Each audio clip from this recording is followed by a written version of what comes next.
Hello everyone and welcome back to my channel. My name is Hritik Raj and आज continue करें अपनी journey को तीसरे दिन के साथ इक्वेशंस पार्ट 2।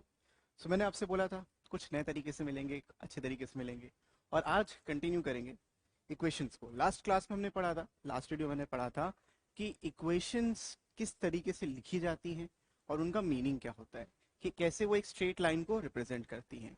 अब आज जानेंगे इसी के बारे में, कुछ और डिस्कशन करेंगे और कुछ क्वेश्चंस करेंगे जो कई सालों से देखे जा रहे हैं इस टॉपिक से आते हुए। ठीक है। मैंने आपको एक चीज बताई थी कि अगर कोई भी चीज ऐसे लिखी है A X plus B Y is equal to C, इसको हम लोग कहते हैं लीनियर इक्वेशन। ये हो गई आपकी लीनियर इक्वेशन। लीनियर इक्वेशन इसीलिए कहते हैं क्योंकि इसमें एक्स की पावर 1 है, वाई की पावर 1 है। ठीक है। बहुत ज्यादा बड़ा तो नहीं, एक सिंपल सा एग्जांपल लेते हैं। अगर मैं लिखता हूं x plus Y is equal to 5, एक सिंगल लीनियर इक्वेशन है इन टू वेरिएबल्स, तो इसका एक्चुअल मीनिंग क्या होगा? तो देखो बच्चों, अगर मैं एक ग्राफ को ड्रॉ करूं और इन पॉइंट्स को प्लॉट करूं, पॉइंट्स को प्लॉट करने का मतलब x की वैल्यू डाल के y कुछ मिले, यही पॉइंट्स को प्लॉट करना कहते हैं। मानो अगर मैं x को 0 रखता हूं, y मुझे 5 मिलेगा क्योंकि LHS must be equal to RHS। अगर मैं x को 1 रखूं, y मुझे 4 मिलेगा। x को अगर मैं 2 रखूं, y मुझे 3 मिलेगा and so on so fourth. मैं 5 रखूंगा, ये 0 मिलेगा। तो ये पॉइंट्स मिलेंगे। बट क्या यहाँ तक एग्जिस्ट करेगा? ऐसा नहीं है। अगर मैं -1 रखता हूँ तो y 6 भी मिलेगा क्योंकि इन दोनों का जो समेशन है वो होना चाहिए 5। बात समझ में आई? इसको मैं ग्राफिकली डिनोट कर सकता हूँ कुछ इस तरीके से। लेट्स से ये 0.5 इधर हो गया, ये 0.5 इधर हो गया। यहाँ पे अगर मैं एक स्ट्रेट लाइन ड्रॉ करूँ इन दोनों पॉइंट्स को ज्वाइन करते हुए, वो लाइन कुछ इस तरीके से जाएगी। ठीक है। जो लाइन होगी वो कुछ इस तरीके से इन दोनों पॉइंट से पास होते हुए जाएगी। तो ये वाला जो पॉइंट था आपका, ये हो जाएगा बेटा 5,0, और ये जो पॉइंट है ये है 0,5। ये सिर्फ एक्सिस के ऊपर पॉइंट्स हैं। लेकिन ये जो पॉइंट्स मैंने लिखे हैं ये सारे के सारे इस लाइन पे लाई करेंगे क्योंकि ये इन्फिनाइट पॉइंट्स हैं। अब यहाँ पे मैं इन्फिनाइट पॉइंट्स आपके लिए लिख नहीं सकता, but a line denotes all the possible combinations of x and y given in an equation। तो लीनियर इक्वेशन इस तरीके से वर्क करती है। अब मानो यहाँ पे एक इक्वेशन और आ जाए या एक लाइन और हो जाए कुछ इस तरीके से कि भाई x और y तो बराबर है, x और y तो बराबर है। तो अगर x और y बराबर है तो जो x की वैल्यू रखोगे वही y की आएगी। तो यहां से एक लाइन आप ऐसी ड्रॉ कर पाओगे कुछ इस तरीके से। ठीक है। कुछ इस तरीके से ये लाइन ड्रॉ होगी और जहां पे ये इंटरसेक्ट होगा वो एक पॉइंट बताएगा एक्स एंड वाई का। यही हमें सोल्यूशन निकलता है। देखो एक्स और वाई बराबर है तो इसको अगर मैं इधर वापस रख दूंगा तो मुझे मिलेगा x plus x equals to 5, 2x equals to 5 और x equals to 5/2 which is 2.5। तो ये जो पॉइंट आएगा वो 2.5, 2.5 आएगा। तो बेसिकली जो हम साइमल्टेनियस इक्वेशन सॉल्व करते हैं, हम ये देखते हैं कि लीनियर इक्वेशंस कहाँ पे इंटरसेक्ट कर रही है। ये बेसिक सा मतलब है हमारी साइमल्टेनियस लीनियर इक्वेशन का। आई होप आप इस चीज को समझ पा रहे हो बहुत अच्छे से। ठीक है। अब कई बार क्या होता है, ये लाइंस जो होती हैं बहुत भिन्न भिन्न प्रकार की बनती हैं, वेरियस टाइप की लाइंस बनती हैं। वो लाइंस कैसी होती हैं देख लेते हैं भाई। हो सकता है आपकी जो लाइंस हैं वो ऐसे इंटरसेक्ट कर रही होंगी। ठीक है। हो सकता है आपकी लाइंस यहाँ पे ऐसे इंटरसेक्ट करेंगी। हो सकता है भाई लाइन के ऊपर ही दूसरी लाइन बनते हुए जा रही है, एक लाइन के ऊपर ही दूसरी लाइन। ठीक है। लाइन के ऊपर लाइन बन गई।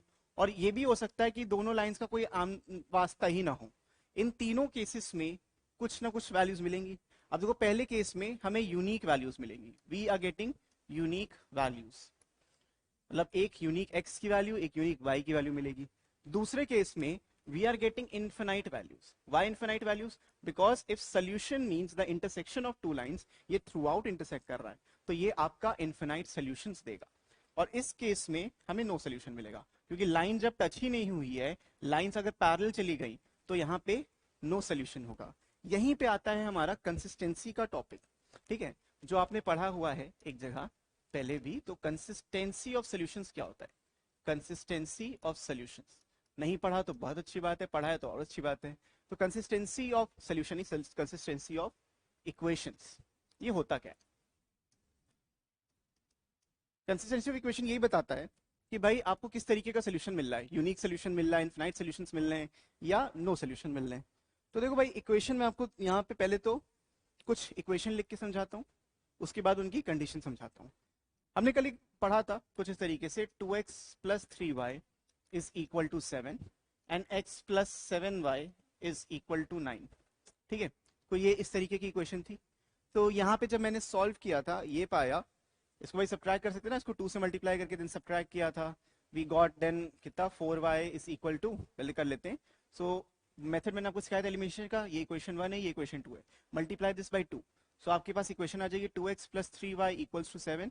ये तो इक्वेशन 1 थी, इसको 2 से मल्टीप्लाई किया, so 2x plus 14y is equal to 18। When you subtract the equations, ये माइनस 11y आएगा और इधर माइनस 11 आ रहा था, तो y की वैल्यू 1 आ रही थी। y की वैल्यू 1 किसी भी इक्वेशन में हम पुट कर रहे थे तो x की वैल्यू 2 आ रही थी। तो यहाँ पे देखो हमें यूनिक वैल्यूज मिल रही है, इसको कहते हैं unique solutions, this is known as unique solutions. लेकिन अगर ऐसा कुछ होता तो 2x plus 3y is equal to 7 and 4x plus 6y is equal to 14। अब अगर मैं इसको सॉल्व करने आऊंगा, इसको मैं सॉल्व करने की अगर कोशिश करता हूं किसी से भी मल्टीप्लाई करके, तो तुम देखोगे सारी x और y की वैल्यू यहाँ सेटिस्फाई होंगी। मतलब इन्फिनाइट x और y की वैल्यू यहाँ पे एग्जिस्ट कर सकती हैं, को एग्जिस्ट कर सकती हैं, because this is multiplied by 2 times only. तो यहाँ पे देख रहे हो ये इक्वेशन एकदम आइडेंटिकल है, बट 2 से मैंने मल्टीप्लाई कर दिया, राइट। तो दोनों ही इक्वेशन जब आइडेंटिकल हैं तो ऐसा समझो एक लाइन भाई ऐसे जा रही है, उसी के ऊपर दूसरी लाइन इस तरीके से जा रही है, ये वाली चीज है। तो इसको जज कैसे करना है भाई, यूनिक सोल्यूशन आएगा या इन्फिनाइट आएगा, ये चीज हमें कैसे देखनी है वो समझते हैं इससे। लास्ट में मैंने आपको बताया था डेराइव करके कि अगर दो इक्वेशंस दिए a1x plus b1y is equal to c1, a2x plus b2y is equal to c2, ये इक्वेशन 1 हो गई, ये इक्वेशन 2 हो गई। मैंने यहाँ पे x को इक्वेट किया था, इसको b2 से मल्टीप्लाई करके, इसको b1 से मल्टीप्लाई करके। सो हमें मिला था यहाँ पे a1 b2x plus b1 b2y equals to c1 times b2, ये कुछ भी इधर लिख दो कोई फर्क नहीं पड़ता। ये हो जाएगा a2 b1x plus b1 b2y and equals to c2 b1, correct. और मैंने यहाँ पे सब्ट्रैक्ट कर दिया था, सब्ट्रैक्ट करने के बाद ये कैंसिल आउट हो गया। वंस दिस कैंसिल आउट, यहाँ पे आप x कॉमन लोगे, आपको मिलेगा a1 b2 minus a2 b1 equals to c1 b2 minus c2 b1, got it. So x की यहाँ से वैल्यू मिली थी c1 b2 minus c2 b1 divided by a1 b2 minus a2 b1, ये x की values है, x की value आई। ऐसे बेटा y की वैल्यू भी आ जाएगी, y की वैल्यू में भी जो डिनोमिनेटर रहेगा वो क्या रहेगा, a1 b2 and a2 b1 ही रहना है। तो अगर डिनोमिनेटर ही वही रहना है हमारा, तो डिनोमिनेटर पे ही सारा काम है। मैथमेटिक्स में कभी भी डिनोमिनेटर जीरो नहीं होना चाहिए, और अगर जीरो हो रहा है यानी मैथ ब्रेक हो रही है, मैथ्स ब्रेक नहीं होनी चाहिए। तो मैथ ब्रेक ना हो इसके लिए हम क्या करते हैं, this a1 b2 and minus a2 b1 must not be equal to 0, ठीक है, this must not be equal to 0, that simply means a1 by a2 must not be equal b1 by b2। ये मैंने कल चीज derive करी थी और अब आपको इसका मीनिंग समझ में आ रहा होगा। तो अगर इसको देखो, जो पिछला मैंने आपको एग्जांपल बताया यहाँ पे, ये चीज ट्रू भी है, a1 upon a2 is not equal to b1 upon b2, अलग वैल्यूज है ना, कहाँ इक्वल है। लेकिन इस केस में ऐसा नहीं है, यहाँ पे 2/4 है, यहाँ पे 2/4 है, और यहाँ पे 3/6 है, ये भी 1/2 है और ये भी 1/2 है, भाई ये तो इक्वल आ गया। तो डेफिनेटली बोल रहे हैं कि यहाँ पे इनकंसिस्टेंट सोल्यूशन होगा, ठीक है, इनकंसिस्टेंट इक्वेशन होगी। तो मेरा जो कंसिस्टेंट इनकंसिस्टेंट है वो ये कोफिशिएंट्स पे डिपेंड करता है, जो कंसिस्टेंट इनकंसिस्टेंट है वो हमारा कोफिशिएंट्स पे डिपेंड करता है। तो कैसे आ रहा है, क्यों आ रहा है, उसका रीजन ये है कि डिनोमिनेटर जीरो नहीं होना चाहिए, इसलिए ये बराबर नहीं होना चाहिए, ठीक है। बराबर है यानी डिनोमिनेटर जीरो है। अब डिनोमिनेटर जीरो में दो केसेस आते हैं, या तो इनफिनाइट सॉल्यूशंस होंगे यानी कि एक दूसरे कोइंसिडेंट लाइंस होंगी, या फिर पैरेलल लाइंस होंगी जिसमें नो सॉल्यूशंस होंगे। तो लाइंस किस तरीके से है, कैसे जज करना है वो भी समझो। तो हमारा जो सिस्टम ऑफ इक्वेशंस होता है, सिस्टम ऑफ इक्वेशंस जो होते हैं, उसमें हमें यही चीज सोचनी है कि बेटा देखो दो चीजें दो होती हैं, एक आपका कंसिस्टेंट होता है, कंसिस्टेंट सॉल्यूशंस, और एक होता है इनकंसिस्टेंट, कंसिस्टेंट एंड इनकंसिस्टेंट। अब कंसिस्टेंट का मतलब होता है यूनिक सॉल्यूशन, इसका मतलब ही ये सीधा सीधा आपको यूनिक सॉल्यूशंस मिलेंगे। इस इनकंसिस्टेंट में दो चीजें आती हैं, इनकंसिस्टेंट में आपकी दो चीजें आती हैं, या तो आपके पास इनफिनाइट सॉल्यूशंस आएंगे, या तो मिलेंगे आपको इनफिनाइट सॉल्यूशंस, या तो मिलेंगे नो सॉल्यूशंस, या तो इनफिनाइट सॉल्यूशंस आएंगे या तो नो सॉल्यूशन आएंगे। तो कौन से केस में क्या होगा वो समझते हैं। यूनिक सोल्यूशन का तो हमने देखा, बड़ा फिक्स सी चीज है, बड़ा आसान सा भी याद करना कि a1 by a2 must not be equal to b1 by b2। ठीक है, a1 by a2 must not be equal to b1 by b2, ये कंसिस्टेंसी बताता है। इक्वेशन हमारी कौन सी थी? इक्वेशन ये लिख देता हूँ यहाँ पे, a1x plus b1y equals to c1, यहाँ पे a2x plus b2y is equal to c2। तो ये इक्वेशंस हैं। तो यूनिक सोल्यूशन के लिए होना चाहिए। इनफिनाइट सोल्यूशन के लिए भी एक केस होगा कि a1 upon a2 must be equal to b1 upon b2, must be equal to b1 by b2 and this also equal to c1 by c2। ये वाली तीनों चीजें इक्वल होंगी तो इनफिनाइट सोल्यूशन है। तीनों चीजें अगर इक्वल हैं तो इनफिनाइट सोल्यूशन है। लेकिन अगर अगर आपका a1 by a2 is equal to b1 by b2 आ गया, लेकिन ये बराबर नहीं है c1 by c2 के, तो इस केस में आपको मिलेगा नो सोल्यूशन। ठीक है, तो ये है यूनिक सोल्यूशन का form, infinite solutions and no solution. तो डिफरेंस कहाँ पे आता है? इन वेरिएबल्स के कोफिशिएंट्स में। सिर्फ कोफिशिएंट्स पे हमें काम करना है, देख के हम बता सकते हैं कि यूनिक सोल्यूशन है, नो सोल्यूशन है या फिर इनफिनाइट सोल्यूशन है। आई होप आपको ये चीजें समझ में आ रही होंगी बहुत अच्छे से। ठीक है, सो आगे बढ़ते हैं। तो ये हमने देखा, तो इनफिनाइट एंड नो सोल्यूशन में डिफरेंस समझने वाली बात है।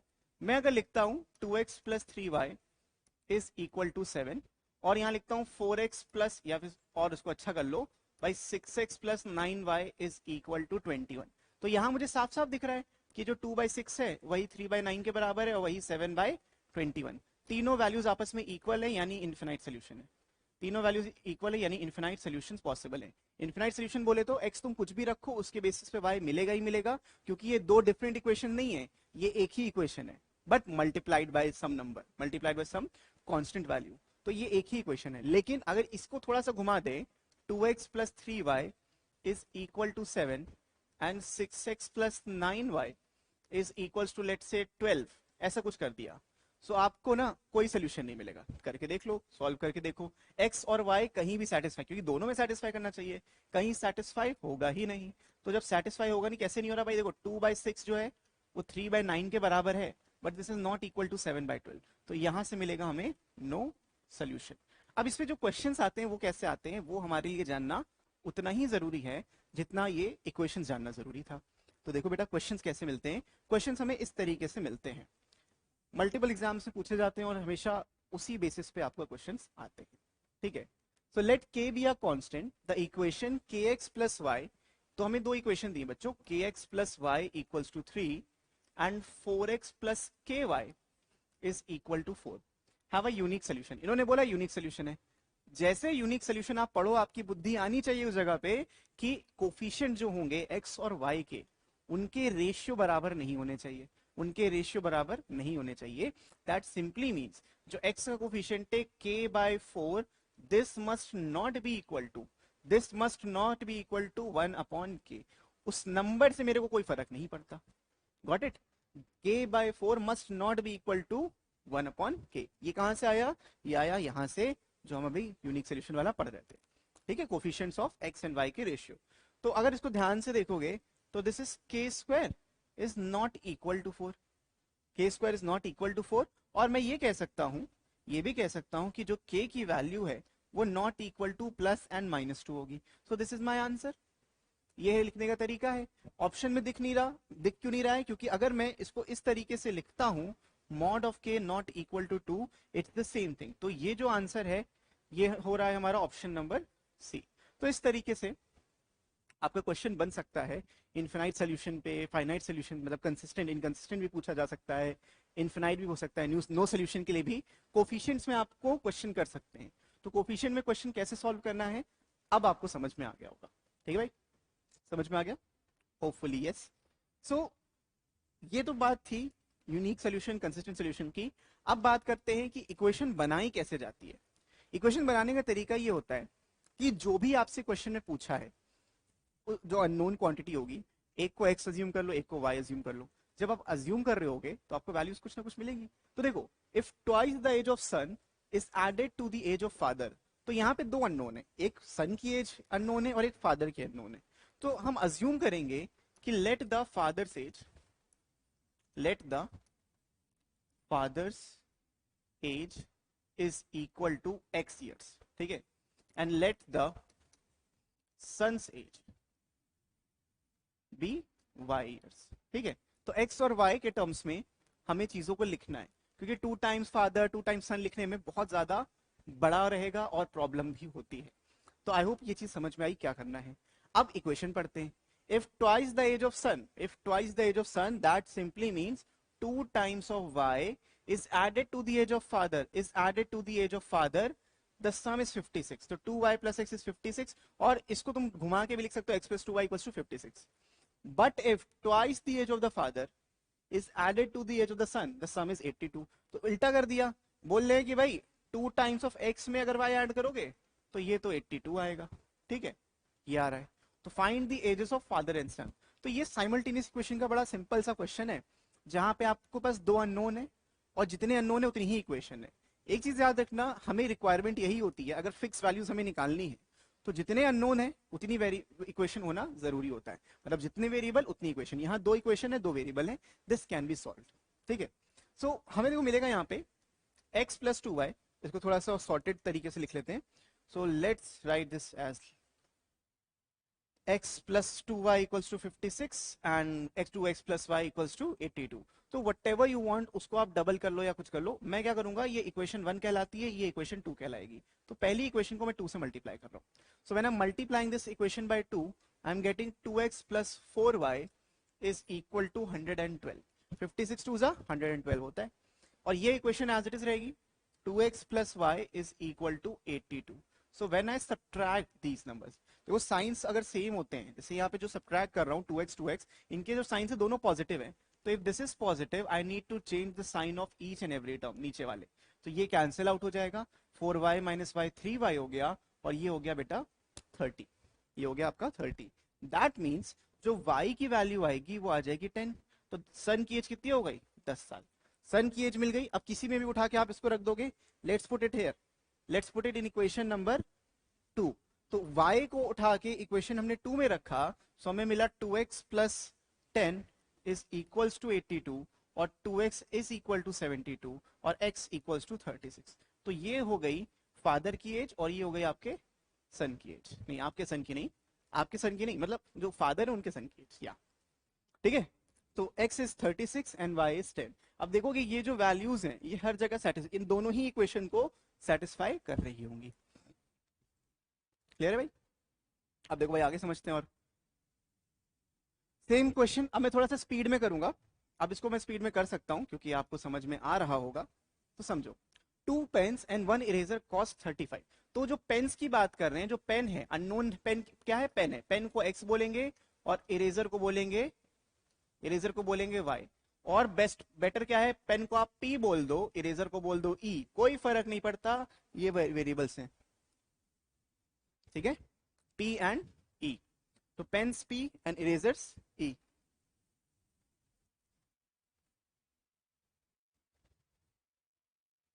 ओके, सो यहाँ पे अगर मैं कॉस्टिंग देखूं तो यहाँ पे 2 pens and 1 eraser cost 35 rupees. तो 2p plus E is equal to 35 rupees. And 3 pencil and 4 eraser, तो 3 pencils plus 4 erasers cost rupees 65। ठीक है, सो ये हमारी 2 इक्वेशन बनी। Find the cost of pencil and eraser separately. So again ये आपकी equation number 1 है, ये इक्वेशन नंबर 2 है। Multiply this by 4, so what you get is 8p plus 4e is equals to, इसको 35 से मल्टीप्लाई करोगे तो आपको ये 140 मिल जाएगी। ठीक है, this is 140 and this is 3p plus 4e is equals to 65। Subtract these equations, तो सब्ट्रैक्ट करोगे इधर 5p आएगा, और 5p इधर देखो 5 70 75 आ गया। तो जो पेंसिल का जो प्राइस आएगा वो 75 अपॉन 5 विच इज 15 रुपीज आ जाएगा। तो 1 पेंसिल कॉस्ट 15 रुपीज। एंड किसी भी इक्वेशन में रख दो, हम पहली वाली में रख दे रहे हैं, तो 2 into 15 plus e is equal to 35। तो e की वैल्यू हो जाएगी 5 रुपीज। तो इरेजर 5 रुपए की है, पेंसिल 15 रुपए की है। ठीक है, I hope that is clear to all of you. तो इस तरीके से आपको क्वेश्चन को अटेम्प्ट करना है और आराम से कर भी लोगे, जल्दी जल्दी करके हो जाएगा। ठीक है, सेम चीज को हम 3 वेरिएबल में भी एक्सटेंड कर सकते हैं। सेम चीज can be extended to 3 variable equations. जैसे इन्होंने लिखा है Garima owns a cafe that serves burgers samosa and juice bottles on a particular day 100 items total were sold. तो देखो जो बर्गर्स हैं वो एक्स थे, समोसा वाई थे और जूस बॉटल्स जेड थी। तो एक्स वाई जेड के टर्म्स में हम इसको लिख सकते हैं। किसी दिन x plus y plus z जो नंबर ऑफ बिके हैं, नंबर ऑफ बर्गर्स एक्स थे, नंबर ऑफ समोसा वाई थे, नंबर ऑफ जूसेस जेड थे। तो जितने बर्गर्स बिके हैं वो थे 100। ठीक है, the number of burgers sold was thrice the number of samosa sold. तो जितने भी बर्गर बिके हैं वो thrice the number of samosa थे। तो x इक्वल्स टू 3y है, बहुत अच्छी बात है। Also the number of samosa sold, जो नंबर ऑफ समोसा सोल्ड है was 10 more than the number of juice bottle sold. तो 10 प्लस जेड आ जाएगा। तो चीजें 10 मतलब चीजें आपको इतने वेरिएबल्स में दी गई हुई हैं। ठीक है, अब देखो बच्चों, अगर मैं हर चीज y के टर्म्स में कर लूं तो मेरा आंसर बड़े आराम से आ जाएगा सबका। This is equation number 1, this is equation number 2, this is equation number 3। तीन वेरिएबल्स हैं, तीन इक्वेशंस हैं, can be solved very easily. तो इस क्वेश्चन को करने के जो देखो शॉर्टकट है वो यही है कि हर चीज को एक सिंगुलर वेरिएबल में ले आओ। x की वैल्यू 3y थी और यहाँ पे मैं सब कुछ ना y के टर्म्स में ही कर रहा हूँ। सो x इक्वल्स टू 3y पता है, इसको थोड़ा घुमा देंगे तो z की वैल्यू आ जाएगी y माइनस 10। थोड़ा सा घुमा दिया, ये y माइनस 10 आ गया। अब इस पहली इक्वेशन को देखो, उसमें मैं ये वाली और ये वाली वैल्यू रख रहा हूँ। तो x की वैल्यू है 3y, y को तो y रहने देंगे और z की वैल्यू की जगह y माइनस 10 आ जाएगा। This equates to 100। तो 3y ये 5y हो गया और 5y की वैल्यू 110 हो गई। ये उधर जाके 110 बना दिया तो y हो गया 22, y आ गया 22। So if y is 22, z भी हम डायरेक्टली निकाल सकते हैं। y इज 22 तो z is 22 minus 10 which is 12। अब x y आ गया, z आ गया, x भी निकल आएगा। x is equal to 3 times of y which is 3 times of 22 which is 66। ठीक है, तो हमें मिल गए कितने समोसा, कितने बर्गर, कितनी जूस बॉटल्स सेल हुई थी। I hope this make sense and this is clear to all of you. तो तीन वेरिएबल में हो, दो वेरिएबल में हो, आपको बस वेरिएबल्स को इधर उधर करके इसको सॉल्व कर लेना है। अच्छा, कुछ क्वेश्चंस इस टाइप के भी आएंगे और इसी टाइप के क्वेश्चंस आते हैं कॉम्पिटिटिव एग्जाम्स में स्पेशली, जहां पे आपको तीन वेरिएबल जरूर मिलेंगे लेकिन तीन इक्वेशन नहीं मिलेंगी। हमने पिछला जो क्वेश्चन किया उसमें तीन वेरिएबल तीन इक्वेशन बड़े आराम से सॉल्व हो गया, लेकिन ऐसे क्वेश्चंस में आपको तीन वेरिएबल जरूर मिल रहे हैं लेकिन तीन इक्वेशंस नहीं मिलने वाली। तो आपको देखो दिया क्या है वो समझते हैं। द कॉस्ट ऑफ 5 मैंगोज, तो 5m plus 7 bananas plus 11 apples is equals to 111। ठीक है, ये चीज पता है। The cost of 5 mangoes 7 bananas and 11 apples is equals to 111 and the cost of 3 mangoes plus 4 bananas and plus कितना apples भाई, 5 apples is equal to what, 61। ये पता है। तो इक्वेशन 1 पता है, इक्वेशन 2 पता है। We know one more thing also जो हमें कैलकुलेट करनी है। We need to find the cost of 5 mangoes plus 6 bananas plus 3 apples.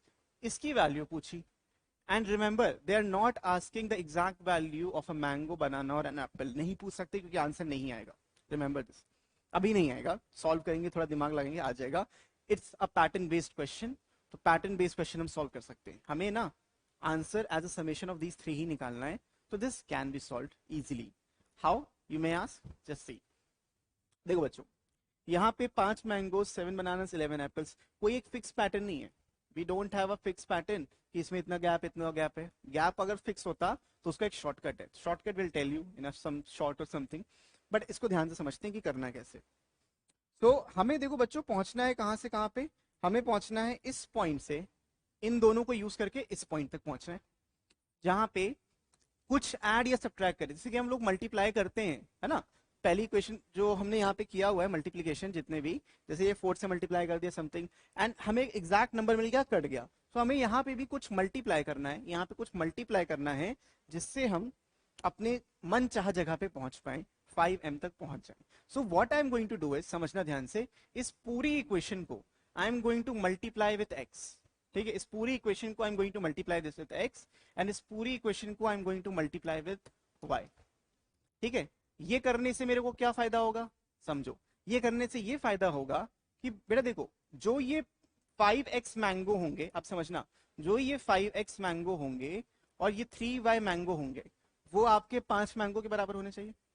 समझ रहे हो? नहीं समझ रहे हो तो एक बार ध्यान से समझो। मैं ये कह रहा हूं बस कि यहां से आपको मिलेगा 5xm, यहां से मिलेगा 3ym, और ये यहां से m का कैलकुलेशन, यहां से m का कैलकुलेशन, नंबर ऑफ मैंगोज यहीं पे थे, तो this adds up to these number of mangoes, तो this value will be equal to 5m। अब देखो दोनों साइड से मैं सेम नंबर से डिवाइड कर सकता हूं, तो मेरे को एक इक्वेशन मिल जाएगी कि 5x plus 3y is equal to 5। लो भाई इक्वेशन बन गई, एक इक्वेशन बन गई जो अब दो वेरिएबल में है।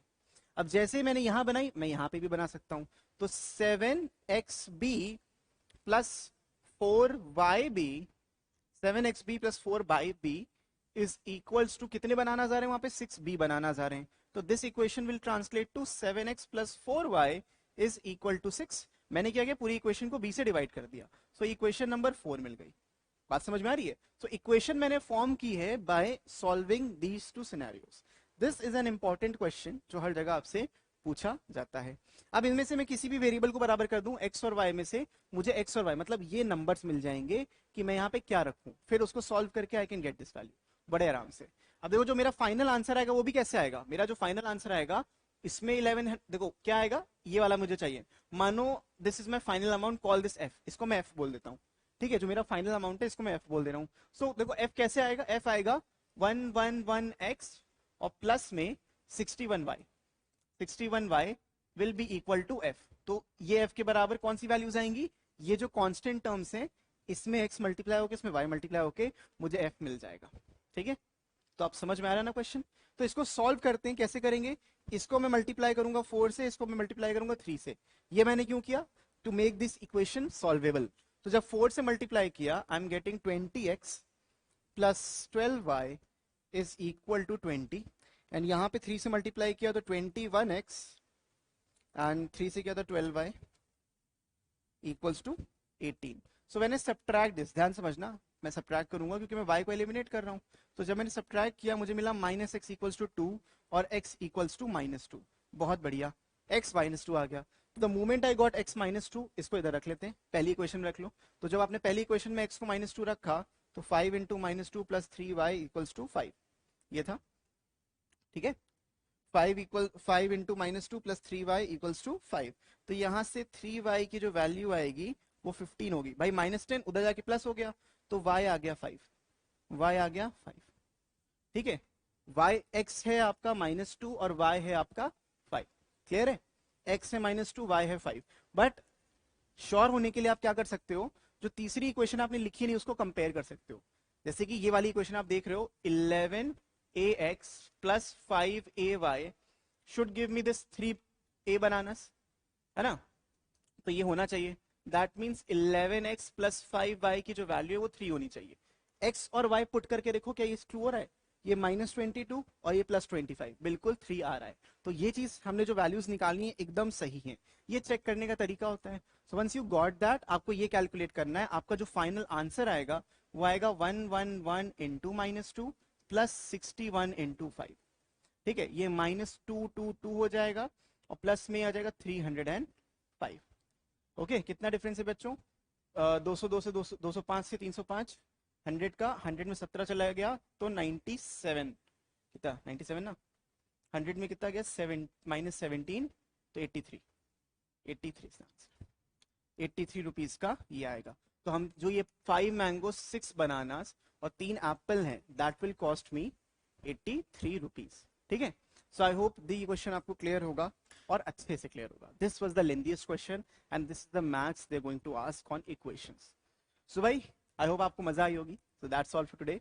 मैं मिलता हूं आपसे नेक्स्ट वीडियो में, तब तक के लिए keep learning, keep practising, take care and bye bye.